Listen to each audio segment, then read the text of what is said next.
بسم اللہ الرحمن الرحیم۔ السلام علیکم۔ اردو سٹوری سینٹر سے خوش آمدید کہتے ہیں۔ نئے آنے والوں سے گزارش ہے کہ ہمارے چینل کو سبسکرائب کر دیجئے، ویڈیو کو لائک کیجئے اور لنک سب کے ساتھ شیئر کیجئے۔ پیش خدمت ہے اردو ناول روح کے شکاری کا اگلا حصہ۔ کہیں تم خود تو، میرا مطلب ہے اگر ایسی بات ہے شمائل تو یقین کرو میں تمہارے راستے میں نہیں آؤں گی۔ تم نے ہمیشہ میرے اوپر اعتماد کیا ہے، کیا میں نے کبھی تمہارے اعتماد کو دھوکہ دیا؟ کہاں کی ہانک رہی ہو یار، ایسی کوئی بات نہیں، لیکن فروزہ اس کے بارے میں تمہیں سچ نہیں بتا سکتی۔ لیکن کیوں؟ بس میں نے دادا جان سے وعدہ کیا ہے، فروزہ اور شمائل الگ الگ ہیں، اگر اقرار کر لو گی تو پھر کچھ نہیں پوچھوں گی۔ فروزہ نے سنجیدگی سے کہا، لیکن دادا جان سے کیا ہوا وعدہ، تمہیں میری جان کی قسم شمائل، مجھے بتا دو اور میں تمہاری جان کی قسم کھا رہی ہوں کہ تمہارے وعدے کی لاج رکھوں گی۔ فروزہ بولی۔ شمائل چند ساتھ کشمکش کا شکار رہی، پھر اس نے پوری تفصیل فروزہ کو بتا دی۔ فروزہ دنگ رہ گئی تھی۔ خدا کی پناہ، تو اس کی آنکھوں میں خون کی سرخی ہے، لیکن اتنا معصوم انسان؟ فروزہ کو یقین نہیں آیا، ہر چیز سے اجنبی، بھٹکا بھٹکا سا، جیسے کسی کے بارے میں کچھ نہ جانتا ہو۔ ہائے کتنا پرکشش ہے، کتنا رومانٹک۔ کیا کروں شمائل، بتاؤ اس کے لیے کیا کروں؟ تفصیل جان کر بھی اسے پسند کرتی ہو؟ ارے یہ تو اور بھی حسین بات ہے، غور تو کرو، وہ برائیاں چھوڑ کر نیکیوں کی طرف آیا ہے اور تم اسے پھر برائیوں کی جانب لے جانا چاہتی ہو۔ شمائل نے ہنس کر کہا، اتنی بری ہوں میں؟ فروزہ برا مان گئی اور شمائل اسے منانے لگی، لیکن فروزہ روٹھی رہی۔ ایک شرط پر مانوں گی، وہ بولی۔ بکو بابا بکو، اسے یہاں بلاؤ۔ خدا کی قسم مجھے اس سے ڈر لگتا ہے، آج تک میں اس سے مخاطب نہیں ہوئی، ہمت ہی نہیں پڑتی۔ جو روپ اس کا دیکھ چکی ہوں بہت بے حد خوفناک تھا، جانے وہ ڈاکے کیسے ڈالتا ہوگا، اسے دیکھ کر تو اپنا سب کچھ اس کے حوالے کر دینے کو جی چاہتا ہے۔ فروزہ آنکھیں بند کر کے بولی اور شمائل بھی ایک لمحے کے لیے اس کے تصور میں کھو گئی۔ فروزہ کی آنکھیں بند تھیں اور شمائل چشم تصور سے اسے دیکھ رہی تھی۔ پھر وہ چونک پڑی۔ فروزہ ٹھیک ہی تو کہتی ہے، وہ مردانہ حسن کا شہکار ہے، ایک پراسرار شخصیت کا مالک، لیکن اب تک میں نے اس کی طرف توجہ کیوں نہیں کی؟ شمائل کو اپنے آپ پر حیرت ہوئی۔ فروزہ اس کے بارے میں نہ جانے کیا کیا کہتی رہی۔ شمائل نے ٹھیک سے سنا بھی نہیں تھا، وہ تو تصور کی آنکھ سے مسلسل منور کو دیکھے جا رہی تھی۔ اس کی ہر جنبش پرکشش تھی، اس کی ہر ادا بے مثال تھی۔ فروزہ شام تک شمائل کے ساتھ رہی اور مختلف بہانوں سے منور کے سامنے آتی رہی، لیکن منور نے شاید ایک بار بھی اسے نہیں دیکھا تھا۔ متعین چہرہ اور پرروب آواز والے نوجوان کی ان اداؤں نے شمائل کو بے خود کر دیا۔ پھر فروزہ کے جانے کے بعد ایک بار، صرف ایک بار اتفاق سے ارشاد اور منور یکجا ہو گئے۔ فرق نمایاں تھا، اس کا رنگ کشمیری سیب کی مانند تھا اور ارشد سوکھا سہما۔ اس کی آنکھوں میں زندگی تھی اور ارشد کی آنکھوں میں مکاری۔ اس کا قد بالا تھا، جبکہ ارشد کا سر اس کے کندھوں کو چھوتا تھا۔ اس کا اور ارشد کا تو کوئی مقابلہ ہی نہیں تھا۔ شمائل خشک ہونٹوں پر زبان پھیر کر رہ گئی۔ ظہیر صاحب کافی جدت پسند تھے، زمانے کی قدروں کے ساتھ ساتھ چلنے کے عادی۔ جب ان کے والد عبداللہ درویش صفت تھے اور ایک طرف سے تارک دنیا، بچوں سے انہیں الفت تھی، اسی لیے ان کی وجہ سے کبھی کبھی اپنے مصروفیات میں سے وقت نکال لیتے تھے، ورنہ عبادت الہی میں مصروف رہتے۔ ویسے ان کا بہت زیادہ احترام کیا جاتا تھا، ان کی بات آخری بات ہوتی تھی اور اس کے آگے کسی کو دم مارنے کی مجال نہیں تھی۔ منور ان کا چہیتا تھا، انہوں نے یہاں آ کر صرف اتنا کہا تھا کہ منور ان کا بچہ ہے، اس سے زیادہ کسی کو کچھ کہنے کی جرت نہیں تھی۔ منور کو گھر میں ہی ایک وہی حیثیت دی گئی تھی جو دوسروں بچوں کو حاصل تھی، لیکن وہ سادہ لو تھا اور دوسروں سے الگ تھلگ رہتا تھا۔ گھر میں اسے مولوی منور کہا جانے لگا تھا، لیکن اسے کسی کا کچھ کہنا سننا برا نہیں لگتا تھا، جیسے وہ ہر احساس سے عاری ہو۔ فروزہ نے اب یہ گھر دیکھ لیا تھا، وہ بلا ناغہ آ جاتی تھی، کبھی کسی بہانے کبھی کسی بہانے، لیکن آنے کا مقصد منور ہی ہوتا تھا۔ شمائل دل ہی دل میں اس کی آمد سے کڑنے لگی تھی، اسے یوں لگتا جیسے فروزہ اس کا حق چھیننا چاہتی ہو، لیکن ابھی تک بگڑی اس لیے نہیں تھی کہ منور کی کوئی توجہ اس کی جانب نہیں تھی۔ اس نے تو شاید ایک بار بھی فروزہ کو نہیں دیکھا تھا۔ شمائل تم ہی کچھ کرو، میں تو تھک گئی ہوں۔ ایک شام فروزہ نے کہا، اس سے بات نہیں کی. ایک لمحے کے لیے جو ہاتھ آیا ہے میں نے کئی بار اسے اشارے کیے ہیں. زبانی بھی بہت کچھ کہا ہے. عجیب احمق ہے. تو پھر میں کیا کروں؟ میرے لیے اس سے بات کرو. اس نے آج تک مجھ سے بات نہیں کی فروزہ. یقین کرو میں اس سلسلے میں بالکل مجبور ہوں. شمائل نے صاف کہہ دیا. بڑی خود غرض ہو شمائل، اتنا سا کام نہیں کر سکتی؟ براہ کرم فروزہ مجھ سے یہ فضول باتیں مت کیا کرو. میں اس سے یہ کہوں گی کہ تم فروزہ سے عشق کرو. شمائل کا لہجہ خشک ہو گیا. کبھی نہیں بولوں گی تجھ سے، اور آئندہ کبھی نہیں آؤں گی تیرے پاس. آج کل تم میرے لیے آتی بھی کب ہو؟ سچ بات کہوں تو برا مان جاؤ گی، شمائل نے کہا، اور فروزہ ناراض ہو کر چلی گئی. شمائل نے سکون کا سانس لیا تھا، لیکن ایک بات حقیقت تھی. منور نے واقع آج تک اس سے گفتگو نہیں کی تھی. کئی بار شمائل نے اسے مخاطب کیا، لیکن جو بات کہی خاموشی سے سنتا رہا. گردن ہلائی اور چلا گیا. کبھی نظر اٹھا کر دیکھتا بھی نہیں تھا. کیا اس کی نگاہوں میں میری کوئی حیثیت نہیں؟ شمائل نے سوچا. پھر اس نے دوسرا رخ اختیار کیا. اس نے منور کے لباس میں اس کی ضروریات کی چیزوں میں دلچسپی لینا شروع کر دی. بے شمار تحائف خریدے اس کے لیے، لیکن وہ ٹس سے مس نہ ہوا. ایک نیاز مندانہ مسکراہٹ اس کے ہونٹوں میں آ جاتی تھی، اور بس. تب ایک شام اس نے منور کو روک لیا. سنو منور. اور وہ ٹھٹک گیا، لیکن نگاہیں جھکی ہوئی تھی. میری طرف دیکھو. کوئی کام ہے مجھ سے؟ کم وقت کے لہجے میں اتنی خود اعتمادی ہے کہ دوسرا انسان خود کو اس سے ہیچ سمجھنے لگتا ہے. شمائل نے سوچا. ہاں فرمائیے، تم سے باتیں کرنا چاہتی ہوں. جی بیٹھ جاؤ، شمائل نے کہا، اور وہ بیٹھ گیا. اس ماحول سے تمہارا دل نہیں اکتاتا؟ نہیں، کافی عرصہ ہو گیا ہے تمہیں اپنی دنیا چھوڑے. اب اس دنیا کو چھوڑ کر یہ دنیا اپناؤ. میں بلکہ شاید کوئی بھی تمہارے بارے میں کچھ نہیں جانتا. دادا جان درویش منچ ہیں، لیکن ہمارے دلوں میں تمہارے لیے بہت سے سوالات ابھرتے ہیں. میں ماضی بھول چکا ہوں، اس نے کہا. حال کو تو مت بھولو. یہاں انسان بستے ہیں، خود کو انسانوں میں محسوس کرو. باہر نکلو، دنیا دیکھو. بہت کچھ ہے اس دنیا میں. یہاں حسن و عشق کی چاشنی بھی ہے. گلرنگ فضا، مست کر دینے والی فضا میں پھول کھلتے ہیں، چڑیاں چہچہاتی ہیں. تم لوگوں کی چاہت سے دور نہیں ہو. خود کو اپنوں میں محسوس کرو. آپ لوگ میرے لیے بڑی حیثیت رکھتے ہیں. میں آپ سب کے لیے جان دے سکتا ہوں. سب کی نہیں، میری بات کرو منور. میں تمہیں چاہتی ہوں. میں تم سے بے پناہ محبت کرنے لگی ہوں. شاید اس وقت سے جب اس رات میں نے پہلی بار تمہیں دیکھا تھا. میں محسوس نہیں کر سکتی منور، لیکن آج مجھے سب کچھ یاد آ رہا ہے. اب میں صبر نہیں کر سکتی منور، اور اب جب کہ میں نے زبان کھول لی ہے تو تمہیں میری لاج رکھنا ہوگی، سمجھے منور؟ تمہیں میری محبت کا جواب محبت سے دینا ہوگا. مجھے کیا کرنا ہوگا؟ اس نے بدستور سپاٹ آواز میں کہا. میں تم سے شادی کروں گی. میں تمہاری آغوش میں آنا چاہتی ہوں منور. میں شمائل کو نہ جانے کیا ہو گیا تھا. اس نے منور کو دونوں شانے پکڑ لیا اور اس سے لپٹنے کی کوشش کی. تب منور سکون سے کھڑا ہو گیا اور اس نے آہستگی سے خود کو شمائل سے الگ کر دیا. شاید اس گھر میں یہ پہلا کام ہے جو میں یہاں کے فرد کے حکم سے نہیں کر سکوں گا. میں نے یہاں پناہ لی ہے، اور عبداللہ صاحب نے مجھے گناہ و ثواب کی بہت سی باتیں بتائی ہیں. آپ جو چاہتی ہیں وہ گناہ ہے. افسوس میں گناہ میں آپ کا شریک نہیں ہو سکتا. آپ آئندہ یہ خیال اپنے ذہن میں نہ لائیں. میں نے بہت سوچ سمجھ کر تم سے کہا ہے منور، اور میں تمہیں کہہ چکی تھی ہوں کہ تمہیں میری لاج رکھنا ہوگی. شمائل کو رائی.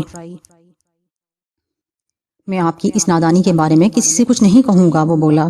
میں کسی کی پرواہ نہیں کرتی منور. تم جو چاہو، تم جو ہو میں جانتی ہوں. تمہارے ہاتھوں میں آج بھی خون کی بورچی ہوئی ہے، اور اگر اپنا وقار چاہتے ہو تو ایک خون اور کر دو منور. میری گردن دبا دو، ورنہ بہت کچھ کھو بیٹھو گے. اتنا کچھ کھو بیٹھو گے کہ کبھی نہ پاؤ گے. میں عورت ہوں، مجھ سے بڑا دشمن تمہیں روئے زمین پر نہیں ملے گا. میں دشمنوں کو خاطر میں لانے کا عادی نہیں ہوں، اس نے کہا. میں تمہارا سب کچھ برباد کر دوں گی منور. وہ سزا جو تمہیں قانون نہیں دے سکا وہ میں دوں گی. تم مسلسل میری توہین کیے جا رہے ہو. میں یہ توہین برداشت نہیں کر سکتی. اگر مجھے یہ معلوم ہوتا منور کہ تم مجھے اس حقارت سے ٹھکرا دو گے تو خدا کی قسم میں کبھی تم سے اپنے دل کا راز نہ کہتی. ساری عمر خاموش رہتی. لیکن اب یہ راز زبان پر آ چکا ہے تو میں اپنی خواہشات کی تکمیل چاہتی ہوں. میں آج رات تمہارے پاس آؤں گی اور تم میری محبت کا جواب محبت سے دو گے، ورنہ کل صبح. شمائل پر دیوانگی طاری ہو گئی. اس کی آنکھیں گہری سرخ ہو رہی تھیں، منہ سے جھاگ نکل رہا تھا. میں آپ سے درخواست کر رہا ہوں کہ خود کو قابو میں رکھیں ورنہ نقصان آپ کا ہوگا، منور نے کہا اور کمرے سے باہر نکل گیا۔ شمائل اپنی انگلیاں چبانے لگی اور ان انگلیوں میں سے خون رسنے لگا، لیکن اسے تکلیف کا کوئی احساس نہیں تھا۔ بلا شبہ وحشت میں وہ منگل سنگھ سے کم نہیں تھی۔ رات کے پچھلے پہر جب تمام آرام گاہیں تاریک ہو گئیں، منور کی خواب گاہ میں داخل ہو گئی۔ منور جاگ رہا تھا۔ کیا تم میرا انتظار کر رہے تھے؟ ہاں، اس نے جواب دیا، انداز میں وہی لاپرواہی تھی۔ کیا فیصلہ کیا تم نے؟ یہی کہ آپ کو سمجھاؤں، میں اس گھر کے کسی فرد کے حکم سے سرتابی نہیں کر سکتا۔ اگر کوئی مناسب حکم ہوتا تو آپ کے کام آ کر مجھے خوشی ہوتی، لیکن آپ یقین کریں شمائل کہ ساری زندگی کچھ نہیں سنوں گی منور، میں کچھ نہیں سننا چاہتی۔ میرے سامنے آؤ، مجھے آغوش میں لے لو، مجھے میرا خیال تھا کہ آپ کی دیوانگی کچھ کم ہو گئی ہوگی۔ وہ بولا، تم عورت کو نہیں جانتے منور، لیکن جان جاؤ گے۔ وہ گھٹرائی۔ کچھ بھی ہو، عبداللہ صاحب کا اعتماد مجروح نہیں ہوگا۔ میں ہر خسارے کے لیے تیار ہوں۔ ٹھیک ہے، میں جا رہی ہوں۔ اپنی انا، اپنی نصفانیت، سب کچھ داؤ پر لگا کر تمہارے پاس آئی تھی۔ قصور تمہارا ہے۔ میری دیوانگی کی آگ کو اپنی محبت سے سرد کر دیتے، پر تم آج بھی ڈاکو ہو، وحشی اور مغرور۔ لیکن آج میں تمہارا غرور توڑ دوں گی۔ تم ریزہ ریزہ ہو جاؤ گے منور، تم ریزہ ریزہ ہو جاؤ گے۔ وہ طوفان کی مانند کمرے میں سے نکل آئی اور اس کا وجود شعلوں کی زد میں تھا۔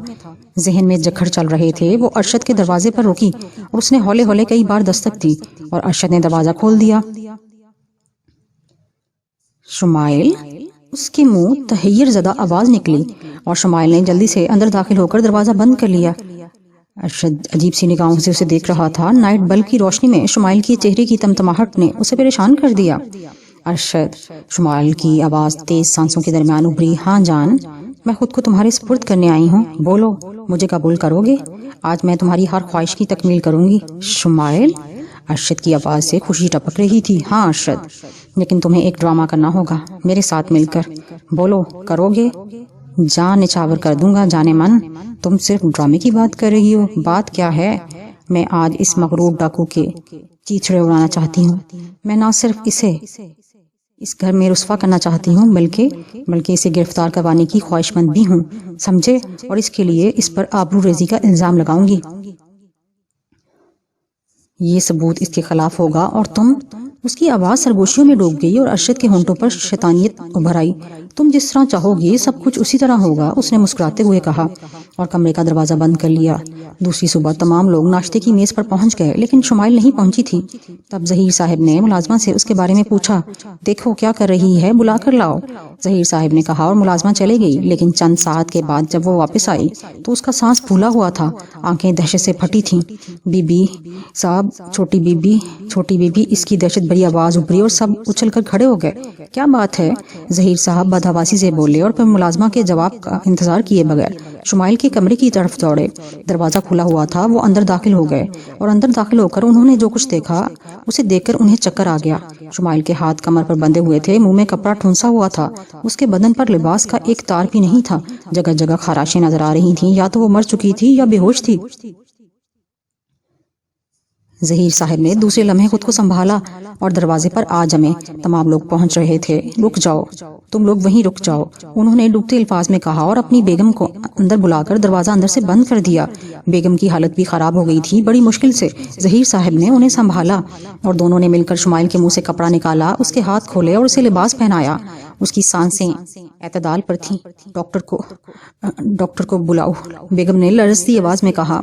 نہیں بیگم، نہیں، وہ زندہ ہے، لیکن اس گھر میں اس کے ساتھ یہ سب کچھ کس نے کیا؟ اور باہر جو لوگ کھڑے ہیں انہیں کیا بتاؤں؟ کچھ چھپانا ناممکن ہے۔ بلا لو، سب کو بلا لو۔ اور چند ساتھ بعد شمائل کے گرد تمام لوگ جمع تھے۔ اسے ہوش میں لانے کی ترکیبیں کی جا رہی تھیں۔ ظہیر صاحب نے کمرے کی سچویشن اور شمائل کی حالت کے بارے میں سب کو بتا دیا۔ سب خاموش ہو گئے تھے۔ ابھی تک دادا جان کو اطلاع نہیں ملی تھی۔ وہ گھر کے باہر دوسرے حصے میں رہا کرتے تھے اور منور بھی ان سے چند گز دور کمرے میں تھا۔ وہ لوگ عام طور سے گھر والوں کے مشاغل میں شریک نہیں رہتے تھے۔ تقریباً 15 منٹ کے بعد شمائل کو ہوش آ گیا۔ اس کی آنکھوں میں وحشت تھی اور پھر اس کے حلق سے ایک دل دوز آواز نکلی، ڈاکو ڈاکو ڈاکو، اور پھر وہ مسلسل مسلسل ڈاکو ڈاکو چیختی رہی. سب اسے تسلیاں دینے لگے. ڈاکو ظہیر صاحب نے تعجب سے کہا, کیا گھر میں ڈاکہ بھی پڑا ہے ماموں جان؟ ارشد کی گمبھیر آواز ابھری, براہ کرم اس طرف آئیے میرے ساتھ, براہ کرم. اور ظہیر صاحب دوسروں کے قریب سے ہٹ گئے. پھر اس نے کہا, ماموں جان, ہم سب اپنی شرافت اور نیکیوں کا شکار ہو گئے ہیں. میں ان چیخوں اور تکرار کا مطلب سمجھ گیا ہوں. اس نے افسردہ لہجے میں کہا, کیا مطلب؟ دادا جان ہمارے لیے جس قدر قابل احترام ہیں اس کے تحت ہماری مجربانہ خاموشی قابل معافی ہے. ان سے ہم نے وعدہ کیا تھا کہ منور کے بارے میں کسی کو کچھ نہیں بتائیں گے, لیکن آج جو کچھ ہوا ہے وہ غیر متوقع تھا. ہم سوچ بھی نہیں سکتے تھے. منور؟ ظہیر صاحب چونک پڑے. ہاں, وہ ایک خطرناک ڈاکو ہے, ڈاکو منگل سنگھ کا نائب. اور ارشد نے انہیں شروع سے آج تک کی تفصیل بتا دی.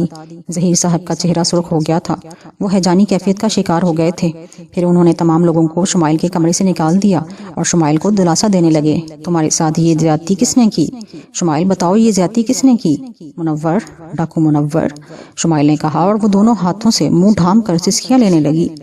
ظہیر صاحب سلگتا وجود لے کر کھڑے ہو گئے. پھر وہ خاموشی سے باہر نکل آئے. ان کا رخ دادا جان کی رہائش گاہ کی جانب تھا. ارشد ان کے پیچھے ہو لیا. دادا جان منور کے ساتھ بیٹھے ناشتہ کر رہے تھے. ظہیر صاحب آندھی اور طوفان کی طرح اندر داخل ہوئے اور منور پر پل پڑے اور انہوں نے اسے گھسیٹ کر نیچے گرایا. پھر اس کے سینے پر چڑھ کر اسے پوری قوت سے مارنے لگے. ارے ارے ارے, دادا جان کے منہ سے صرف یہ آوازیں نکل رہی تھیں. پھر وہ اٹھے اور اپنے کمزور ہاتھوں سے ظہیر صاحب کو منور پر سے اٹھانے لگے. منور بیچارہ خاموشی سے مار کھا رہا تھا. اس کے ہونٹ پھٹ گئے, نکسیر پھوٹ گئی اور خون بہنے لگا تھا. ظہیر, ہٹ جا ظہیر, ورنہ دادا جان چیخ اٹھے. اور اسی وقت منور نے زمین پر دونوں ہاتھ لگائے اور ظہیر صاحب کو لیے ہوئے کھڑا ہو گیا. ایک لمحے کے لیے اس کے بدن میں جھڑجھڑی سی آئی تھی. اس نے ظہیر صاحب کے ہاتھ پکڑ لیے اور ظہیر صاحب کو اپنی کلائیاں ٹوٹتی ہوئی محسوس ہوئیں. منور ایک دیو کی مانند اس کے سامنے کھڑا تھا. عبداللہ صاحب کی بات سنو. اس کی آواز میں گرج تھی. کیا بات ہے ظہیر, کیا جنون چڑھا ہے تجھے؟ پاگل ہوا ہے کیا؟ ابا میاں, آپ کی نیک نفسی نے ہمیں تاریک کر دیا. اس نے شمائل کی آبرو ریزی کی ہے. اس نے حق نمک ادا کیا ہے. بکواس, غلط, بالکل غلط. دادا میاں چیخے. منور نے ظہیر صاحب کی کلائیاں چھوڑ دی تھیں. پھر پیچھے ہٹ کر اپنے چہرے کا خون صاف کرنے لگا تھا. پوچھئے اس سے, پوچھئے ابا میاں, اس سے پوچھیں. آپ کا احترام ہمیں لے ڈوبا. منور بول منور, یہ کیا کہہ رہا ہے؟ جواب دے منور. دادا میاں پلٹے. اب منور کے ہونٹوں پر مسکراہٹ پھیل گئی. خدا سے پوچھئے عبداللہ صاحب, میں کچھ نہیں کہوں گا. آپ ہی تو کہتے ہیں کہ خدا بے وجود نہیں ہے. میں نہیں بولوں گا. خدا سے پوچھئے, بس خدا ہی جواب دے گا. منور کی آواز میں پھر راہٹ بلند ہو گئی. یہاں سے نکل جا ظہیر. اگر ایسا کوئی واقعہ ہوا ہے تو شمائل سے پوچھ. اصلی مجرم کو تلاش کر. منور بے گناہ ہے. باہر نکل جا. میں اگر باہر نکل گیا ابا جان تو اس گھر کی عزت کا جنازہ بھی نکل جائے گا. سمجھے آپ؟ کچھ بھی ہو جائے, منور بے گناہ ہے. میں جانتا ہوں, خدا جانتا ہے. دادا جان غضبناک آواز میں بولے. اچھی بات ہے, فیصلہ ہو کر رہے گا. ظہیر صاحب پر بھی جنون سوار ہو گیا اور وہ کمرے سے باہر نکل گئے. کمرے کا دروازہ وہ باہر سے بند کر کے گئے تھے.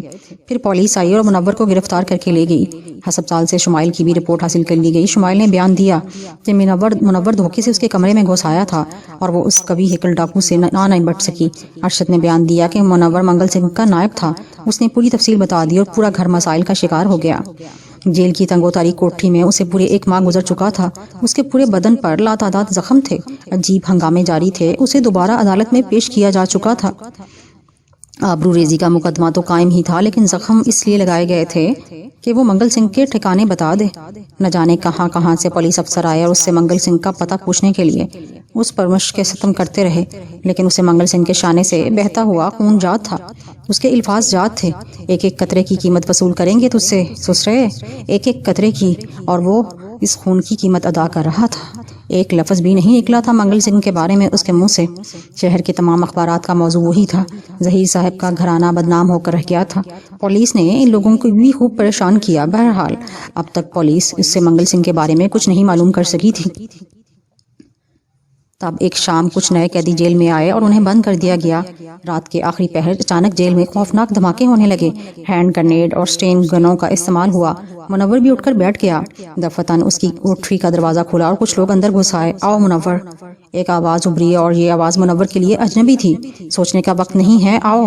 کسی نے اس کا ہاتھ پکڑ کر کھینچا اور وہ اس کے ساتھ چل پڑا۔ کئی جگہ ان لوگوں نے گولیاں چلائی تھیں اور پھر وہ ایک دیوار کے قریب پہنچ گئے جسے بموں سے توڑا گیا تھا۔ باہر ایک گاڑی کھڑی تھی، منور کو اس گاڑی میں بٹھایا گیا اور گاڑی سٹارٹ ہو کر چل پڑی۔ منور کو کوئی اندازہ نہیں تھا کہ اسے کہاں لے جایا جا رہا ہے اور اسے لے جانے والے کون ہیں۔ جس عمارت میں اسے لے جایا گیا تھا وہ بہت خوبصورت تھی، چمکدار شفاف فرش، طول و طویل عمارت۔ اس عمارت کے ایک کمرے میں لے جا کر اسے چھوڑ دیا گیا۔ پھر ایک ڈاکٹر آیا، اس نے منور کے زخموں کو دیکھ کر مرہم پٹی کی اور اسے 2 انجیکشن بھی لگائے۔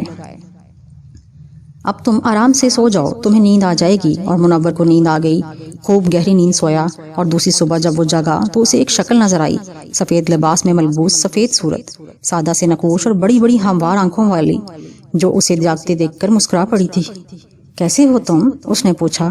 ٹھیک، لیکن تم؟ نرس ہوں، تمہاری خدمت پر مامور کی گئی ہوں، اس نے جواب دیا۔ نرس؟ اس کی سمجھ میں کچھ نہیں آیا اور اس نے اٹھنے کی کوشش کی۔ اوہ نہیں، ڈاکٹر نے ہدایت کی ہے کہ تمہیں اٹھنے نہ دیا جائے۔ ٹھہرو، میں تمہارے ہاتھ منہ دھونے کا بندوبست کرتی ہوں، اس نے کہا اور پھر ایک طرف چلی گئی۔ منور بے تاثر سی آنکھوں سے اسے دیکھ رہا تھا۔ نرس برتن لیے واپس آ گئی اور پھر اس نے کپڑا گیلا کر کے منور کا چہرہ صاف کیا، اسے کولی کرائی اور اس کے بعد پھلوں کا رس لے کر آئی۔ اسے پی لو، یہ تمہارا ناشتہ ہے۔ نہ جانے کیوں منور کو یہ پیار بھرا تہمکانہ انداز بہت اچھا لگا۔ اس کی کسی اجنبی حس کو سکون مل رہا تھا۔ وہ بچوں کی طرح اس کی ہدایت پر عمل کرتا رہا اور نرس مسکراتی رہی۔ دوپہر کو اس نے کھانا بھی منور کو اپنے ہاتھوں سے کھلایا، جو سادہ سی چیزوں پر مشتمل تھا۔ پھر ڈاکٹر نے آ کر اسے دیکھا اور ایک انجیکشن دے کر چلا گیا۔ نرس بھی اس کے پاس موجود تھی۔ اس دوران اس نے کوئی غیر ضروری گفتگو نہیں کی تھی۔ وہ انوکھی لذت محسوس کر رہا تھا، ایک عجیب سی کیفیت طاری تھی اس پر۔ دن گزرا، رات آ گئی، پھر دوسرا دن اور دوسری رات۔ اس دوران نرس اور ڈاکٹر کے علاوہ کوئی اور اس کے پاس نہیں آیا۔ نرس اس کی پوری دیکھ بھال کر رہی تھی۔ تیسرے دن اس کی حالت بہت بہتر ہو گئی، جیل کی اذیتوں کے زخم خشک ہونے لگے۔ تو پہلی بار اس نے نرس سے پوچھا، مجھے کب تک یہاں رہنا ہوگا؟ ابھی تو شاید کافی دنوں تک۔ اول تو تمہارے زخم خشک ہونا ضروری ہیں، پھر پولیس چپے چپے پر تمہیں تلاش کر رہی ہے۔ میرے ہمدرد کون ہیں یہ بات مجھے ابھی تک نہیں معلوم ہو سکی۔ تم نے پوچھی ہی نہیں تھی۔ بتانا پسند کرو گی؟ کیوں نہیں؟ کشنو جی اکثر تمہاری خیریت پوچھتے رہتے ہیں، اپنی مصروفیات کی وجہ سے وہ تم سے ملاقات کے لیے نہیں آئے۔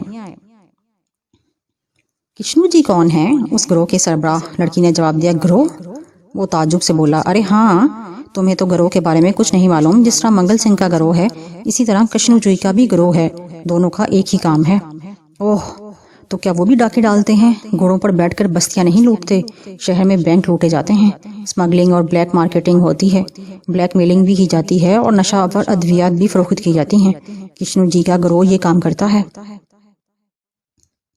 اور مجھے جیل سے نکال کر کیوں لایا گیا؟ منور نے گھبرا کر پوچھا۔ منگل سنگھ کی درخواست پر۔ منگل سنگھ تمہاری تلاش میں جہاں آئے تھے اور سرداروں کے دوست ہوتے ہیں، کشنو جی نے ان کی خواہش پر جیل توڑی تھی، لیکن چونکہ شہر میں پولیس چوکس ہے، اسی لیے ابھی تک تمہیں یہاں سے نہیں نکالا جا سکتا۔ منگل سنگھ کہاں ہے؟ واپس چلے گئے ہیں، لیکن حالات ٹھیک ہوتے ہی تمہیں لینے آئیں گے۔ میں اب منگل سنگھ کے ساتھ نہیں جاؤں گا، میں اب اس قابل نہیں ہوں، خدا کی قسم میں نہیں جاؤں گا۔ مجھے اب ان ساری باتوں سے نفرت ہے، میں اب منگل سنگھ کے لیے بیکار ہوں، میں اب ڈاکے نہیں ڈالوں گا۔ کیوں؟ نرس نے تعجب سے پوچھا۔ تم نہیں سمجھو گی، تم نہیں سمجھ سکتی، میں تو ایک دیہاتی لڑکا ہوں، اور میں صوفی عظمت اللہ کا بیٹا ہوں۔ میں تو مجبوریوں کا شکار ہو گیا تھا، ورنہ مجھے لوٹ مار اور وحشت اور بربریت سے نفرت ہے۔ اب میں کسی کو نقصان نہیں پہنچا سکتا۔ منگل سنگھ کا طلسم ٹوٹ چکا ہے، وہ اب میرے لیے بیکار کوشش کر رہا ہے۔ میں جو کچھ کر چکا ہوں اس کا کفارہ ساری زندگی ادا نہیں کر سکتا۔ نرس میری مدد کر، خدا کے لیے میری مدد کر، مجھے ان وحشیوں کے درمیان نہ جانے دے۔ لیکن تم نے منگل سنگھ کو بچانے کے لیے اتنے زخم کھائے ہیں۔ وہ ایک قرض تھا، ان احسانات کا قرض جو منگل سنگھ نے مجھ پر کیے۔ اگر وہ میری گردن کاٹ ڈالتے تب بھی میں منگل سنگھ کے بارے میں نہ بتاتا، لیکن ذاتی طور پر اب میں منگل سنگھ کے کام کا بھی نہیں رہا۔ نرس کے ذہن میں گرج ہو رہی تھی، اس کا دل بھر آیا تھا، ایک گولا سا اس کے حلق میں آ رہا تھا۔ بمشکل اس نے خود کو سنبھال کر پوچھا، تو اب تم کیا چاہتے ہو؟ مجھے خاموشی سے یہاں سے نکل جانے دو، زمین کے کسی گوشے میں جا کر موت کا انتظار کروں گا، لیکن اب کسی قیمت پر میں وحشت کی زندگی میں واپس نہیں جاؤں گا۔ میں تمہاری مدد کروں گی منور، لیکن پولیس، میں خود کو تقدیر کے حوالے کر دوں گا، تقدیر میرے لیے جو بھی فیصلہ کرے۔ تب پھر وقت کا انتظار کرو۔ نرس کی آواز ابھری۔ وعدہ؟ ہاں وعدہ۔ نرس کی آواز میں ایک انوکھا عزم تھا۔ رات کے 3 بجے تھے جب وہ اسٹیشن پہنچے۔ نرس منور کو عمارت کی اکبی کھڑکی سے باہر اتار کر باہر لائی تھی۔ اس کے پاس ایک لباس بھی تھا جو اس نے منور کو پہننے کے لیے دیا تھا۔ ایک تاریک گوشے میں منور نے وہ لباس پہن لیا۔ نرس نے اپنے ہاتھوں سے اسے دیہاتی قسم کی پگڑی پہنائی اور پھر وہ وہاں سے چل پڑے۔ روشنی میں منور نے نرس کو بغور دیکھا۔ اب تک اس نے اس کے لباس پر توجہ نہیں دی تھی۔ وہ بھی ایک دیہاتی لباس میں ملبوس تھی، بڑی بدلی ہوئی لگ رہی تھی۔ 3:45 بجے ٹرین آئی اور نرس اس کے ساتھ ہی کمپارٹمنٹ میں سوار ہو گئی۔ دونوں ایک کونے میں سمٹ کر بیٹھ گئے۔ عام طور سے لوگ سو رہے تھے، جو جاگ رہے تھے وہ بھی اونگ ضرور رہے تھے۔ ریل چل پڑی تو منور نے تعجب سے نرس کو دیکھا۔ تم کہاں جا رہی ہو؟ اس نے پہلی بار سوال کیا۔ فی الوقت تو تمہارے ساتھ، لیکن بے فکر رہو، میں تمہارے اوپر زیادہ بوجھ نہیں بنوں گی۔ تم نے اپنے گروہ کے ساتھ غداری کی ہے نا، میں جانتا ہوں۔ میری وجہ سے وہ تمہارے دشمن بن جائیں گے۔ ہاں، لیکن تمہیں بچانا ضروری تھا، جو ہوگا دیکھا جائے گا۔ میری وجہ سے تم نے یہ مصیبت مول لی ہے، مجھے افسوس ہے۔ نہیں منور، تمہاری وجہ سے تو میرے دل میں ایمان جگا ہے۔ تمہیں دیکھ کر تو میرے ذہن میں برائیوں سے بچنے کا خیال آیا ہے، ورنہ میں نے کبھی سوچا بھی نہیں تھا۔ تم نے آج تک میرا نام نہیں پوچھا، میں خود بتاتی ہوں۔ میرا نام نگت ہے، ایک چھوٹی سی پہاڑی بستی میں رہتی تھی۔ باپ کے انتقال کے بعد زندگی بوجھ بن گئی اور چھوٹے بہن بھائی اور ماں کی کفالت کا کوئی ذریعہ نہیں تھا۔ بڑی کوشش کی کہ ہم نے کہ بستی میں کوئی سہارا پیدا ہو جائے، لیکن کوئی سبیل نہ ہو سکی۔ پھر کچھ جاننے والوں کی مدد سے یہاں آ گئی۔ خیال تھا کہ کسی گھر میں نوکری کروں گی اور ماں اور بہن بھائی کی کفالت کروں گی۔ نوکریاں بہت ملی، لیکن عزت داؤ پر لگ جاتی تھی۔ کہاں سے نوکری چھوڑتی۔ پھر کچھ برے لوگوں کے ہاتھ لگ گئی۔ یہاں عزت خطرے میں تو نہیں تھی، لیکن دوسری برائیاں تھیں۔ غنیمت جانی اور آہستہ آہستہ گروہ میں مقبول ہو گئی۔ کشنو جی کو میرے اوپر بھروسہ ہو گیا اور اہم کام میرے سپرد کیے جاتے تھے۔ اب ماں آرام سے رہتی تھی، چھوٹے بہن بھائی سکون سے زندگی بسر کرتے ہیں۔ معقول رقم بھیجتی ہوں انہیں ہر ماہ، لیکن تمہارے عزم نے دل دکھا دیا۔ میں بھی تو بروں کا ساتھی ہوں، وہ ہر گناہ کرتے تھے، چنانچہ تمہارے ساتھ میں نے بھی انہیں چھوڑ دیا۔ اب میں اپنی ماں کے ساتھ رہوں گی، برا وقت ٹل گیا ہے، بستی ہی میں کچھ کروں گی، اب اتنی مشکلات نہ ہوں گی۔ اب میں تمہیں بھی پیشکش کرتی ہوں منور، کہاں بھٹکتے پھرو گے؟ میرے ساتھ چلو، میں وعدہ کرتی ہوں تمہارے لیے درد سر نہ بنوں گی۔ منور نے گردن جھکا دی۔ نگہت بھی اسی کی طرح زبانے کا شکار تھی۔ وہ بھی قابل رحم لڑکی تھی، ایک اور سہارا مل رہا تھا۔ کیا یہ مناسب رہے گا؟ کیوں نہ اس سہارے کو قبول کر لیا جائے؟ میں ان لوگوں کی مدد کروں گا، میں انہیں زمانے کا شکار ہونے سے بچاؤں گا۔ ممکن ہے خدا میری کسی نیکی کے عوض میرے گناہوں کو معاف کر دے۔ چھوٹی سی بستی کا چھوٹا سا مکان آسودگی کا مظہر تھا۔ نگہت کی بوڑھی ماں نحال ہو گئی تھی، ان کے بہن بھائی خوشی سے پھولے نہ سما رہے تھے۔ انہوں نے اسے کسی اپنے ہی کی مانند قبول کر لیا تھا۔ بڑی اپنائیت تھی ان سب کے انداز میں۔ منور کو یہاں بے حد سکون ملا۔ نگہت یکسر بدل گئی تھی، اب اس کے اندر ایک مشرقی لڑکی کی حیا نظر آتی تھی۔ منور سے گفتگو کرتے وقت وہ نیچی نگاہ رکھتی تھی۔ کئی بار منور نے ان نیچی نگاہوں کو محسوس کیا تھا اور اسے نگہت کی یہ مشرقیت پسند آئی تھی۔ نگہت کے کسی بھی انداز سے کوئی ہلکا پن نمایاں نہیں تھا، لیکن کچھ عرصے کے بعد نگہت کو یہ فکر لاحق ہو گئی کہ کچھ کرنا چاہیے، ورنہ جو کچھ ہے ختم ہو جائے گا۔ اور اس کے بعد منور نے 1-2 بار یہ گفتگو سنی اور سوچ میں ڈوب گیا۔ بستی سے کچھ میل دور ایک تیل کا کارخانہ تھا۔ بستی کے بہت سے نوجوانوں کو وہاں سے روزگار مل چکا تھا، چنانچہ منور وہاں کوشش کرنے لگا اور چند روز کے بعد اسی کارخانے میں نوکری مل گئی۔ جس دن اسے نوکری ملی وہ خوشی سے کھل گیا، اور پھر اس خوش شام اس نے نگہت کی ماں سے، جسے اب وہ خود بھی امی کہتا تھا، کہا، مجھے نوکری مل گئی ہے امی، اب آپ لوگوں کو گھر کے بارے میں فکر مند نہیں ہونا چاہیے، اب سب ٹھیک ہو جائے گا۔ کہاں نوکری مل گئی ہے؟ تیل صاف کرنے کے کارخانے میں، یہاں سے بہت سے لوگ جاتے ہیں، میں صبح کو جاؤں گا اور شام کو واپس آ جایا کروں گا۔ خدا نے تمہیں اس محبت اور اپنائیت کا اجر خدا نے دیا ہے، لیکن اچھا نہیں لگے گا کہ تم محنت کرو اور ہم کھائیں۔ کیا اس کارخانے میں نگہت کے لیے کوئی جگہ نہیں نکل سکتی؟ میں موجود ہوں امی، تو نگہت کو نوکری کی کیا ضرورت ہے؟ جب یہ فیروز بڑا ہو جائے گا تو ہم دونوں کمایا کریں گے، اس نے کہا، اور اس کے ان الفاظ پر امی سسک کر رو پڑیں۔ اس اپنائیت پر ان کا دل بھر آیا تھا۔ چنانچہ منور نوکری پر جانے لگا۔ اسے اس بستی میں 3 ماہ ہو چکے تھے اور اب اسے یوں محسوس ہوتا تھا جیسے اس زندگی کی آخری منزل اسے مل گئی ہو۔ پھر ایک دن امی نے دبی زبان سے کہا، جو کچھ میں کہنے جا رہی ہوں بیٹے، وہ مجھے تمہاری نگاہوں میں رسوا کر سکتا ہے، لیکن خدا شاہد ہے کہ ان الفاظ میں ایک ماں کی مجبوریاں ہیں۔ نگہت جوان ہے اور میری آرزو ہے کہ وہ بھی زندگی کے اس منزل میں قدم رکھے جو ہر لڑکی کا حق ہوتی ہے۔ میری نگاہوں میں تم سے بہتر کوئی نہیں ہے۔ کیا تم نگہت کو اپنی ذات کے لیے منتخب کر سکتے ہو؟ کیا تم اس سے شادی کر سکتے ہو منور؟ منور دنگ رہ گیا تھا۔ اس نے خواب میں بھی یہ نہ سوچا تھا۔ اب سوچا اور محسوس کیا کہ اس کی زندگی کی راہ میں اگر نگہت شریک سفر ہو تو کیا حرج ہے؟ اس چھوٹے سے خاندان کے سوا اس دنیا میں اور کیا رہ گیا ہے؟ چنانچہ دوسرے دن اس نے امی کے سامنے اقرار کر لیا، میرا آپ کے سوا اور کون ہے امی؟ میں ہمیشہ آپ کے قدموں میں رہنا چاہتا ہوں، مجھے آپ کی تجویز منظور ہے۔ اس رات امی تمام رات شکرانے کے نفل پڑھتی رہیں۔ نگہت کئی بار اس کے سامنے آئی اور منور نے اس کے چہرے پر خوشی کے رنگ محسوس کیے۔ مسکراہٹ اس کے لبوں سے چپکی ہوئی تھی، لیکن منور اس سے گفتگو کرنے کی جرأت نہ کر سکا۔ خود اس کے دل کے ویرانے اب نگہت سے آباد ہو گئے تھے۔ امی ہلکے پھلکے انداز میں نگہت کی شادی کی تیاریوں میں مصروف ہو گئیں۔ سبھی لوگ خوش تھے۔ ایک شام جب منور گھر میں داخل ہوا تو کوئی اس کے لیے چشمے برا نہیں تھا۔ ہاں، برآمدے میں ننھے فیروز کی لاش پڑی ہوئی تھی۔ اس سے کچھ آگے معصوم فرد سربریدہ موجود تھیں اور اندر کمرے میں امی اور نگہت کی لاشیں موجود تھیں۔ منور پھٹی پھٹی نگاہوں سے ان کی طرف دیکھ رہا تھا کہ کمرے کی تاریک گوشوں سے 5 آدمی باہر نکل آئے۔ سب سے آگے ایک لمبے بالوں والا جوان آدمی تھا جس کی خونخوار نگاہوں سے وحشت ٹپک رہی تھی۔ میرا نام کشنو ہے۔ جوان اور کشنو سے غداری کرنے والے کبھی نہیں جیتے۔ یہ اپنے ساتھ اپنے خاندان کی تباہی بھی لے آئی۔ مجھ سے بھاگ کر کہاں چھپ سکتی تھی؟ کشنو نے حقارت سے نگہت کی لاش کی طرف دیکھا اور منور کی آنکھوں میں آگ جلنے لگی۔ اس کے اندر وحشت جاگ رہی تھی۔ اس کی سوئی ہوئی آنکھ کو قید دیا گیا تھا۔ مگر تو نے منگل سنگھ سے غداری کیوں کی؟ وہ تو تجھے بہت چاہتا ہے، پاگل ہو رہا ہے تیرے لیے۔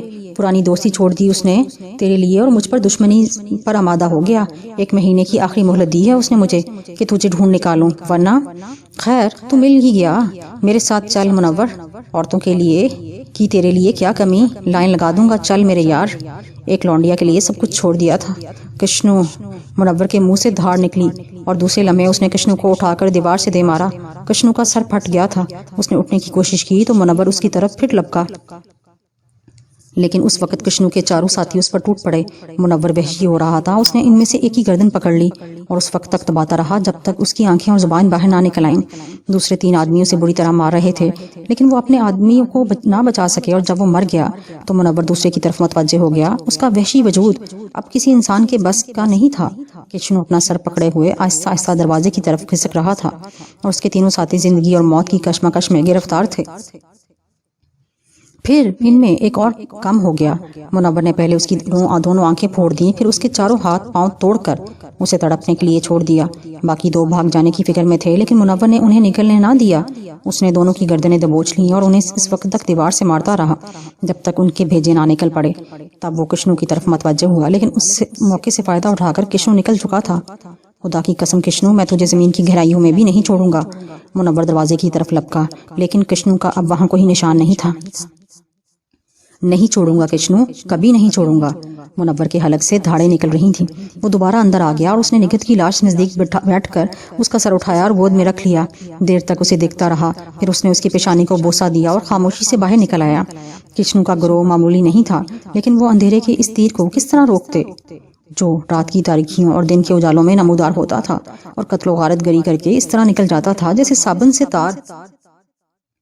گروہ میں ابتری پھیل گئی تھی۔ اب تک 30 آدمی ہلاک ہو چکے تھے اور کشنو کے لوگ گروہ چھوڑ کر محفوظ مقامات پر بھاگ گئے تھے۔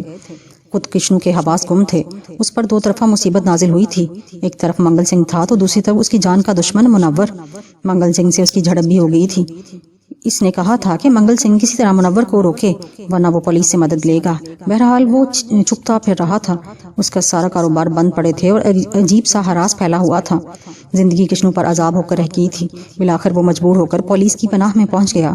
اس نے مناسب رد و بدل کر کے تمام الزامات منگل سنگھ پر ڈال کر پوری کہانی پولیس افسران کے گوش گزار کر دی۔ اعلیٰ افسران سے اس کے گہرے تعلقات تھے، چنانچہ اس سے کہا گیا کہ اس کی پوری حفاظت کی جائے گی، بشرط یہ کہ وہ منگل سنگھ کو گرفتار کرا دے۔ اور کشنو نے پولیس کو منگل سنگھ کے اڈے کی اطلاع دے دی۔ چنانچہ اعلیٰ پیمانے پر پولیس کی کئی جماعتیں تیار ہو کر منگل سنگھ کو گرفتار کرنے چل پڑیں۔ اخبارات میں منور کی پوری کہانی چھپ رہی تھی، اور جو اس کہانی کے کسی پس منظر سے وابستہ تھے اسے پڑھ کر انگشتنداں تھے۔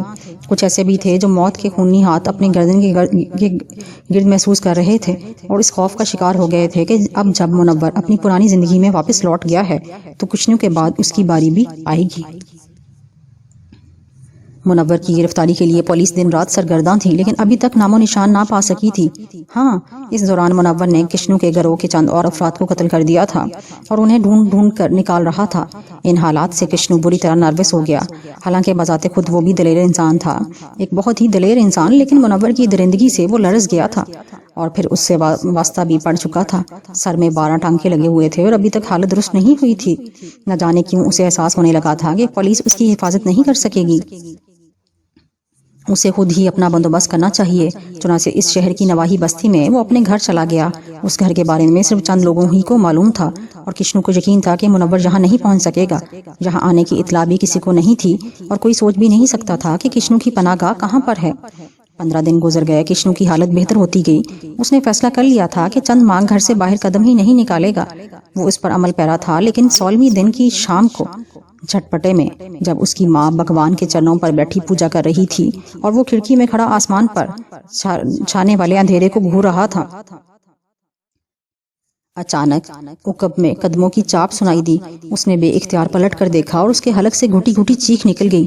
اسے اپنی آنکھوں پر یقین نہیں آ رہا تھا۔ منور یہاں نہیں پہنچ سکتا، یہ صرف اس کا وہم ہے۔ لیکن منور وہم نہیں، ایک حقیقت تھا۔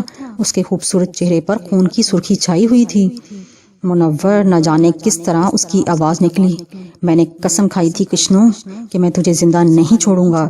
تو نے مجھ سے جینے کا آخری سہارا بھی چھین لیا۔ میں نے کبھی برائی پسند نہیں کی تھی، میرا دل تو برائی کو قبول ہی نہیں کرتا تھا۔ جو کچھ کیا دوسروں نے کیا، انسان اپنی مجبوریاں کہاں تک ٹالے۔ میں تجھے زندہ نہیں چھوڑ سکتا کشنو۔ منور نے اپنا لمبا چاقو کھول لیا اور کشنو کی آنکھوں میں موت ناچنے لگی، اور جب منور نے اسے نیچے گرایا تو وہ کسی بے جان پتلے کی طرح گر پڑا۔ اس کے اعضاء جواب دے گئے تھے، لیکن اسی وقت عقب سے ایک بپھری ہوئی آواز سنائی دی، ٹھہرو پاپی، ٹھہرو، خبردار چاقو اس کے بدن کو لگایا تو میں اپنی آنکھیں جلا لوں گی۔ میں اپنی اور منور پلٹ پڑا۔ سفید دھوتی باندھے ایک مومر عورت کھڑی تھی، اس کے ہاتھوں میں تھال تھا جس میں گھڑی کے چراغ جل رہے تھے۔ کون ہو تم؟ منور کی سرد گھبراہٹ ابھری۔ ماں ہوں اس کی، اور جب تک ماں زندہ ہے اس کا پوت نہیں مر سکتا، سمجھے؟ تم اسے نہیں مار سکتے۔ ارے پاپی، کسی ماں کے دل سے پوچھ، کسی ماں کی آنکھ سے دیکھ، وہ زمین پر گرا مجھے کیسا لگ رہا ہے۔ من چاہ رہا ہے کہ اپنے دانتوں سے تیرا کلیجہ چبا جاؤں۔ ہٹ جا چھورے، چھوڑ دے اسے، کیا بگاڑا ہے اس نے تیرا؟ کاش میری بھی کوئی ماں ہوتی، وہ تمہیں اس بات کا جواب دیتی کہ اس نے میرا کیا بگاڑا ہے۔ کیا نہیں بگاڑا اس نے میرا؟ میری ساری کائنات چھین لی اس نے، سب کچھ چھین لیا مجھ سے۔ جس نے چھینا ہے تجھ سے تیرا سنسار، تو بدلہ اس سے لے۔ میرا سنسار کیوں چھین رہا ہے؟ ماں کے سامنے بیٹے پر چاقو لیے کھڑا ہے۔ گھاؤ اسے نہیں لگے گا پاپی، گھاؤ تو مجھے لگے گا، مروں گی تو میں، اس کا بدلہ مجھ سے کیوں لے رہا ہے؟ یہ دیکھ، میں تو اس کی آرتی اتارنے آئی ہوں۔ ابھی بھگوان کے چرنوں میں بیٹھ کر میں نے اس کے جیون کی دعائیں مانگی ہیں، میری دعائیں پوری ہونے دو۔ اگر تو ہندو ہے تو بھگوان کے لیے، مسلمان ہے تو خدا کے لیے، اگر کچھ نہیں ہے تو اس کے لیے جس تو نے دنیا میں سب سے زیادہ چاہا ہو، اور اگر کوئی ایسی ہستی بھی نہیں ہے تو اس ماں کے لیے جس کی انگلی پکڑ کر تو نے یہ سنسار دیکھا۔ مجھے میرے بیٹے کا جیون دے دے، اسے چھوڑ دے، چاقو بند کر لے اور اس کے پاس سے پیچھے ہٹ جا اس کے پاس سے، نہیں تو میرا دل بند ہو جائے گا۔ منور اس کو دیکھتا رہا اور پھر اس نے کشنو کی طرف دیکھا، درد بھری آواز میں بولا، ماں کہاں ملتی ہے؟ اگر مل سکے تو مجھے بھی ایک ماں لا دو۔ میں نے ماں کی شکل آج پہلی بار دیکھی ہے، بڑی اچھی شکل ہے، خدا کی قسم مجھے بڑی ہی پیاری لگی۔ خدا نے مجھ سے میرا باپ بھی چھین لیا۔ اگر ان دونوں میں سے کوئی ہوتا تو آج میں یہ سب کچھ نہ ہوتا، لیکن میرے پاس تو کچھ بھی نہیں۔ کشنو تو مجھ سے برتر ہے کیونکہ تیری ماں موجود ہے۔ اگر میں تجھے ماروں گا تو اپنی آنکھیں پھوڑ لے گی ماں ان چراغوں سے، ہے نا؟ یہ کیسی پیاری بات ہے۔ تو میرا کلیجہ ضرور چبا لے ماں، کیونکہ تیرے بیٹے کا کلیجہ چبانے کے لیے میری ماں نہیں ہے، میرا تو کوئی بھی نہیں۔ پھر وہ آہستہ آہستہ عورت کی طرف بڑھا، اس کی آنکھوں میں پیار تھا۔ تیری آنکھیں ہمیشہ سلامت رہیں ماں۔ کون دیوانہ ممتا کے اس سمندر میں آگ لگائے گا؟ کس کا دل ہے اتنا بڑا؟ وہ اسے قریب سے دیکھنے لگا۔ میں اسے نہیں ماروں گا، مار بھی نہیں سکتا، کیونکہ تو اس کی محافظ ہے۔ اچھا ماں، خدا کرے تیرا بیٹا ہمیشہ زندہ رہے، میں تیری دعا میں شریک ہوں۔ وہ دروازے سے باہر نکل گیا۔ یہ کون تھا کشنو؟ یہ کون تھا میرے بچے؟ عورت جلدی سے زمین پر گرے کشنو کے پاس پہنچ گئی، لیکن کشنو کے ذہن اور دل میں تو ایک طوفان برپا تھا۔ وہ آج ایک نئے حادثے سے دوچار ہوا تھا۔ کوئی جواب نہ دے سکا وہ اپنی ماں کو۔ بڑی سحر انگیز کہانی تھی منور کی، انسان کی عظمت کی کہانی۔ وہ برے جو تھوڑے سے فائدے کے لیے اپنی زندگی کے بہت بڑے نقصان سے دوچار ہو جاتے ہیں۔ مولوی قدرت علی اور اس کے بعد دوسرے لاتعداد کردار، لیکن یہ حقیقت ہے کہ برائی کسی کی میراث نہیں ہوتی۔ منور نے آگے کے واقعات بیان کرتے ہوئے کہا،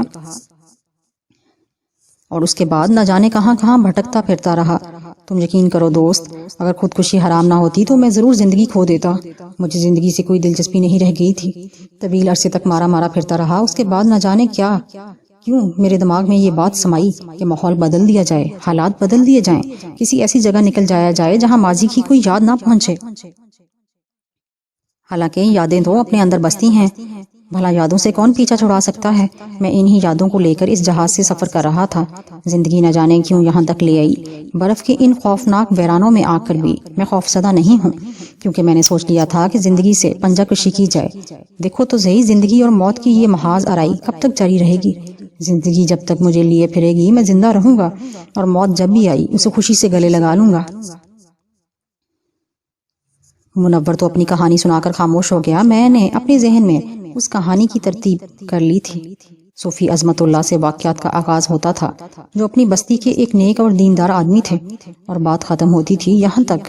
واقعی کہانیاں تو اپنی ترتیب الگ سے رکھتی ہیں، لیکن کسی بھی کہانی کا اختتام انسان کے بس کی بات نہیں ہوتی، اور منور اب اختتام کی تلاش میں تھا۔ اس دوران دوسرے بہت سے لوگوں سے بھی گہری شناسائیاں ہو چکی تھیں۔ منور میرے خاصا قریب آ گیا تھا۔ ہمارا دوسرا اچھا دوست آئزر تھا، ایک دیسی عیسائی جس نے اپنی زندگی کے بہت سال کچھ مہم جوؤں کے ساتھ گزارے تھے۔ ہم لوگ اپنے ٹوٹے پھوٹے سامان کو محفوظ کر کے ایک گوشے میں سمٹے ہوئے بیٹھے تھے کہ آئزر میں ہمارے پاس آ گیا۔ اس نے ہم دونوں کو دیکھتے ہوئے کہا، دوستو کیا داستان چل رہی ہے؟ کوئی داستان نہیں، برف کے ان ویرانوں میں بھلا کسی داستان کا آغاز کیسے ہو سکتا ہے؟ میں بہت دنوں سے ایک کھوج میں لگا ہوا تھا۔ اس وقت جب ڈاکٹر حیات اپنی لیڈری چمکا رہا تھا اور لوگوں کو ایک انوکھی داستان سنا رہا تھا جس میں زندگی کا کہیں کوئی ذکر نہیں تھا، اس وقت بھی میں اس کی بیوقوفی سے متاثر نہیں تھا۔ میں تم لوگوں کو بتا چکا ہوں کہ برف سے میرا گہرا تعلق ہے، اور بعض علاقوں میں عظیم الشان برفانی راستوں سے گزرا ہوں۔ روس کا جمع ہوا سمندر بھی میرے پیروں کے نیچے رہا ہے، اور مجھے اس کے بارے میں تھوڑی سی معلومات حاصل ہیں۔ میں جانتا ہوں کہ ہم ان سارے گروہوں کو لے کر کسی لمبے سفر پر نہیں نکل سکتے، لیکن میں اس برفانی دنیا میں اس جگہ منجمد ہونے کا کوئی ارادہ نہیں رکھتا، بلکہ میں چاہتا ہوں کہ اب کوئی تحریک شروع کی جائے۔ ہم کم از کم زندگی نہیں تو موت کی تلاش میں تو نکلیں گے۔ بتاؤ، زندگی کی تلاش تو سبھی کرتے ہیں، کیوں نہ موت تلاش کی جائے؟ بات تو ٹھیک ہے، یہاں بھی ہم بیٹھ کر موت کا انتظار ہی تو کر رہے ہیں۔ اگر ہم زندگی کی تلاش کریں تو وہ بھی غلط تو نہیں ہوگا، یا یوں سمجھ لو کہ بقول آئزر کے کیوں نہ ہم موت کی تلاش میں نکلیں؟ تو پھر بہتر یہ ہے کہ ہم صرف 3 آدمی اس سلسلے میں کوشش کرتے ہیں۔ کیوں منور، کیا کہتے ہو؟ جناب، جواب میں منور ہنس دیا اور پھر بولا، میں تمہارے ساتھ ہوں۔ بس اس کے یہ الفاظ کافی تھے۔ میں، آئزر اور منور تینوں یہاں سے نکلنے کے لیے تیار ہو گئے۔ ہر چند کے بے شمار افراد یہاں موجود تھے، لیکن ڈاکٹر حیات کی موت کے بعد وہ سب ایک دوسرے کا مذاق ہی اڑاتے تھے، بلکہ اگر کوئی کسی طرح کی تجویز دینے کی کوشش کرتا تو دوسرے اسے ڈانٹ ڈپٹ کر خاموش کرا دیا کرتے تھے، اور وہ اس میں حق بجانب بھی تھے۔ بہرحال ہم ڈاکٹر آئزر کے اشارے کا انتظار کرنے لگے جب وہ ہم سے کہیں کہ ہم روانگی کے لیے تیار ہیں۔ سب سے بڑی آسانی یہ تھی کہ یہاں کوئی کسی کے معاملے میں مداخلت نہیں کرتا۔ ایک اور دلچسپ بات یہ تھی کہ جہاز سے جو تھوڑا بہت سامان نکال کر اپنے قبضے میں کر لیا تھا، اس پر بھی کسی کی اجارہ داری نہیں تھی، اور آئزر نے انہیں چیزوں سے اپنا کام چلایا تھا۔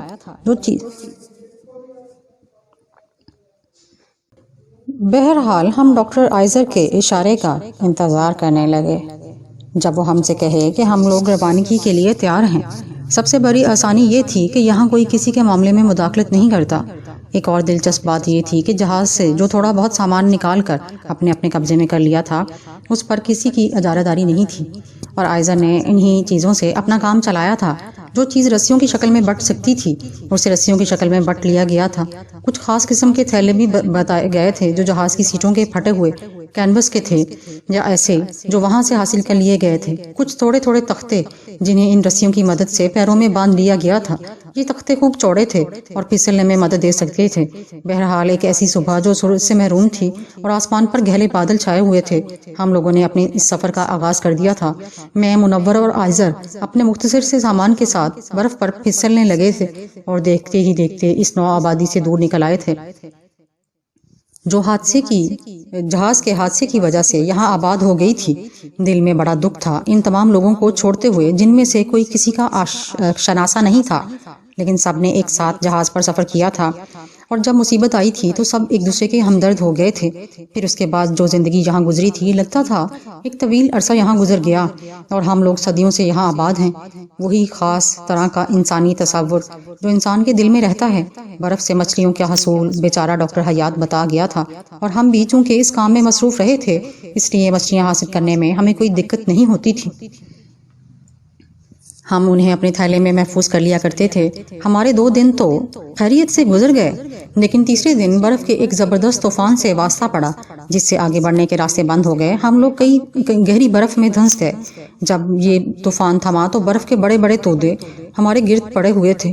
لکڑی کے وہ ٹکڑے جو ہم نے اپنی کوہنیوں سے باندھ رکھے تھے پھاوڑوں کا کام دینے لگے، اور ہم نے شدید جسمانی محنت کر کے برف کو اپنے چاروں طرف سے ہٹایا اور دوبارہ سفر کرنے لگے۔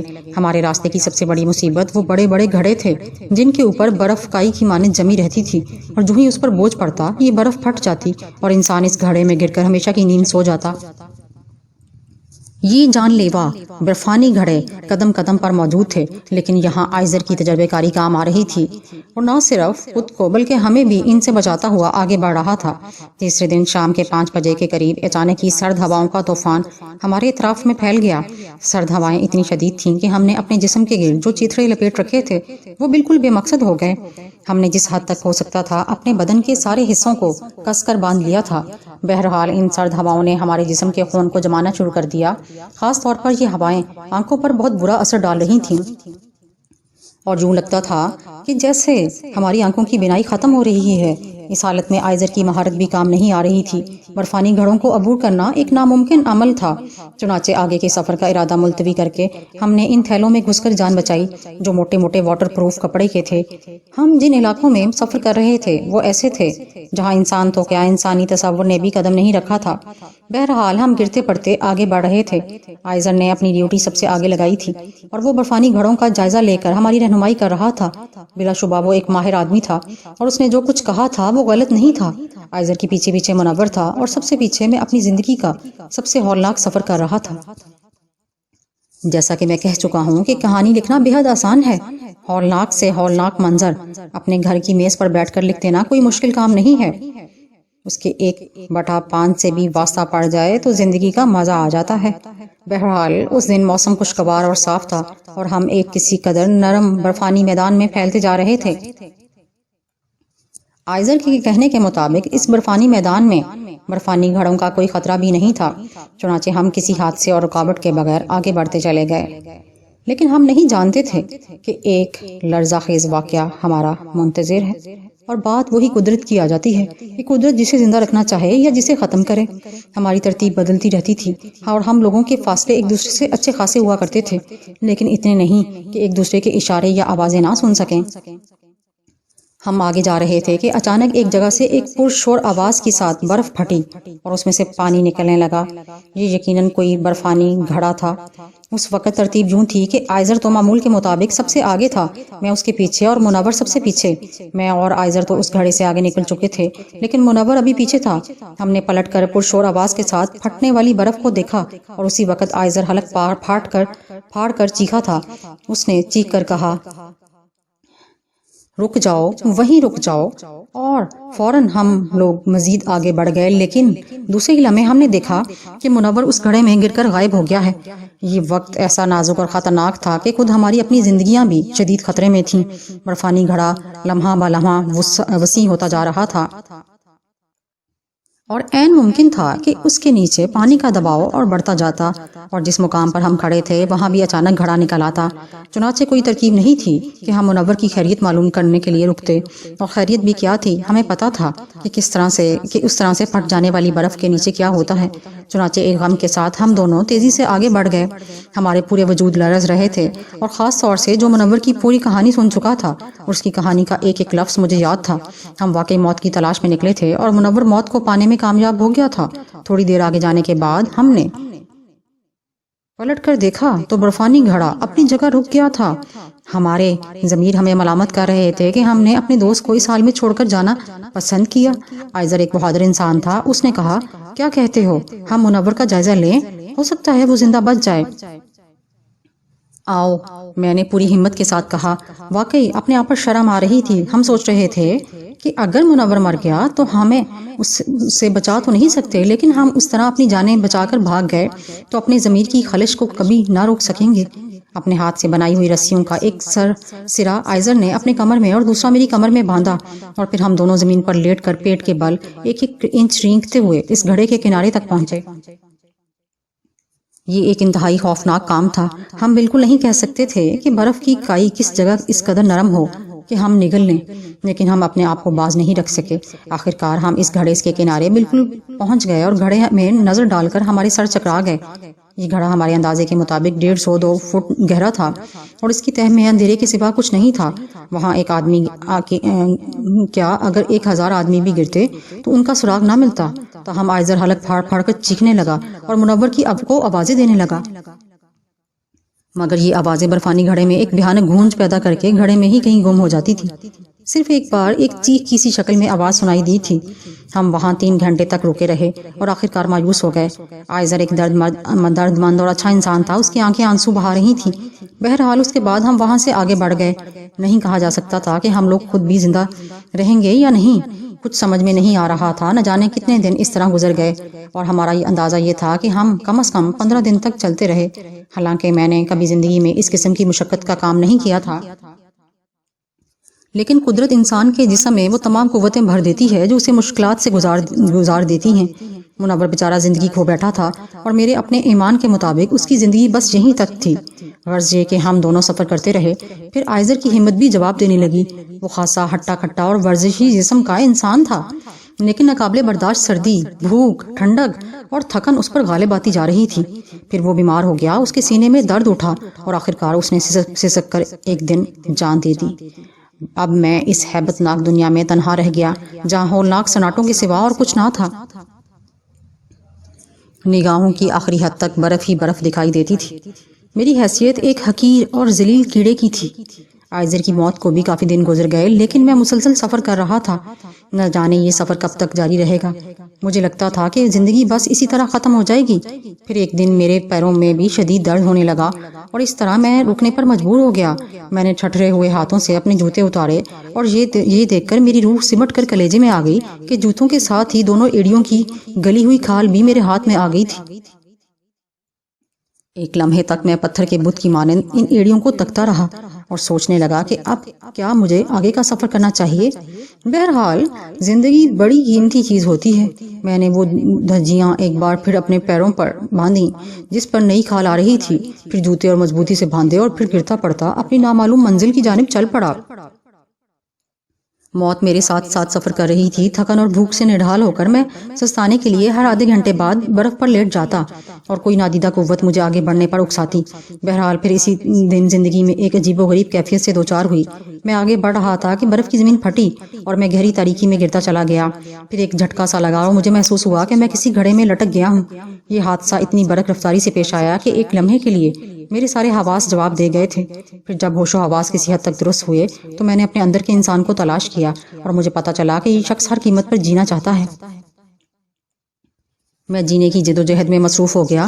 پھر میں نے یہ غور کیا کہ میں گھڑے میں کیسے لٹکا ہوا ہوں، تو اندازہ ہوا کہ میری کمر کے گرد بندھے ہوئے رسے کے ساتھ ساتھ ایک تختہ بھی تھا جو اس گھڑے میں پھنس گیا تھا۔ اس شدت کی سردی میں موت کی دہشت سے میرے چہرے کا کھلا ہوا حصہ پسینے سے تر تھا۔ میں نے صورتحال کا جائزہ لیا۔ رسے کی لمبائی 14 فٹ کے قریب تھی، اس لیے یہ اندازہ کرنا مشکل نہیں تھا کہ یہ گھڑا جس میں میں لٹکا ہوا ہوں 14 فٹ کی گہرائی میں ہے۔ اس قسم کے نازک حالات کا مقابلہ کرنے کے لیے بڑی ہمت کرنی تھی۔ میں آسانی سے جان دینے پر آمادہ نہیں تھا، چنانچہ ایک ایک انچ کر کے میں اس رسے کو اوپر چڑھنے لگا اور آخرکار گھڑے کے کنارے پر پہنچ گیا۔ میرا سانس پھول رہا تھا اور جسم کی روئیں روئیں جان نکلتی محسوس ہو رہی تھی۔ بہرحال میں گھڑے کے کنارے پہنچنے کے بعد اوپر چڑھنے کی کوشش کرنے لگا، اور اس کے بعد شاید قدرت کے مجھ پر رحم آ گیا اور میں اوپر پہنچنے کے بعد چند قدم ہی آگے بڑھا تھا کہ میری آنکھوں کی دھندلاہٹوں میں کوئی چیز متحرک نظر آئی، اور میں آنکھیں پھاڑ پھاڑ کر ادھر ادھر دیکھنے لگا۔ یہ برفانی تودے تھے جن کے درمیان مجھے برف پر پھسلنے والی روایتی کتا گاڑی نظر آ رہی تھی۔ کتا گاڑی میں چند افراد موجود تھے جنہیں بخوبی دیکھ سکتا تھا۔ میں نے جسم کو پوری قوت صرف کر کے اپنے ہاتھ ہلائے اور زور سے چیخا، اور اچانک کتا گاڑی کا رخ میری طرف ہو گیا۔ کیا ہی عجیب و غریب چیز ہوتا ہے یہ انسان بھی۔ مجھے جب یہ احساس ہوا کہ مجھے دیکھ لیا گیا ہے تو اچانک ہی مجھے زور کا چکر آیا، اور اس کے بعد میں وہیں گر کر بے ہوش ہو گیا۔